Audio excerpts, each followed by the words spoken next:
மீனராசி. மீனராசிக்கு வந்து பார்த்திங்கன்னா உங்களது ராசி அதிபதி குரு ஆட்சி பலமாக இருக்கிறது தான் அர்த்தம். ஏன்னா பரிவர்த்தனையில் அவர் மீனத்துக்கே வராருன்னும் போது நல்ல ஒரு மாற்றங்கள், நிறைய விஷயங்களை சேஞ்ச் ஓவர் பண்ணுவீங்க. ஏதாச்சும் வந்து புதுசாக பண்ணி பெரிய லெவலில் சேஞ்ச் ஓவர் பண்ணி பெரிய லெவலில் வரதுக்கான இப்போ ரொம்ப நல்லாயிருக்கு.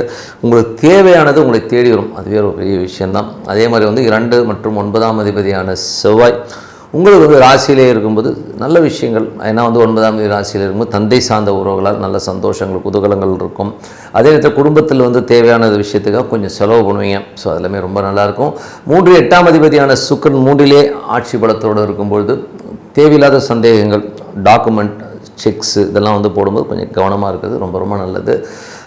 மற்றபடி வந்து உங்களுக்கு 4ஆம் அதிபதியான புதன் வந்து ஆட்சி பலத்தோடு இருக்கிறதா அர்த்தம். ஸோ தாயாருடைய விஷயங்கள் அற்புதமாக இருக்கும். நிலபுலன்கள், வண்டி வாகனமே ரொம்ப அற்புதமாக இருக்குங்க.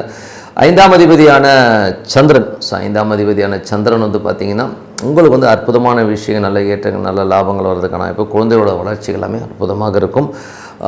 அதுக்கப்புறம் பார்க்கும்போது உங்களுடைய 6ஆம் அதிபதியான சூரியன் 6ஆம் அதிபதியான சூரியன் 2ல் இருக்கும்போது நல்ல ஏற்றங்கள், நல்ல லாபங்கள் இருக்கும்.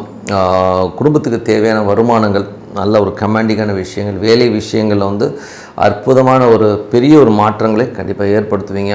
அதே நேரத்தில் வந்து கடன் சம்மந்தமான விஷயங்கள், கூட வேலை பார்ப்பவர்களும் கொஞ்சம் கவனமாக இருந்துக்கணும். அவங்க ஏதாவது கேம் ஆடுறதுக்கான வாய்ப்புகளும் கொஞ்சம் பார்க்கணும். மற்றபடி பிரயாணங்கள் நிறைய இருக்கும். ஸோ நிறைய பிரயாணங்கள், பிளானுங்கள் நல்ல சக்ஸஸ் வர்றதுக்கான வாய்ப்பு எல்லாமே ரொம்ப நல்லாயிருக்கு.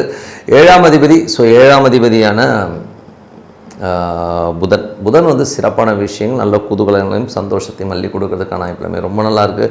8ஆம் அதிபதியான சுக்கிரன் 3ல் இருக்கும்போது தேவையில்லாத விஷயங்கள், நடக்காத ஒரு விஷயத்தை மண்டையில் போட்டு கொலட்டிக்கிறது, இவன் இப்படி பண்ணிடுவானோ அவன் அப்படி பண்ணிடுவான்னு சொல்லிட்டு சந்தேகங்கள் படம்லாம் தூக்கி போட்டு நடக்கும்போது ஆக்ஷனில் பார்த்துக்கலான்னு சொல்லிட்டு விட்டு போகிறது தான் நல்லது. ஏன்னா நிறைய விஷயங்கள் வந்து இப்படி ஆகிடும் அப்படி ஆகிடும்னு நான் நினைப்போம். பட் அப்படி ஆகவே ஆகாது. ஸோ அதனால் வந்து தேவையில்லாத விஷயத்தை போட்டு குழப்பிக்காதீங்க.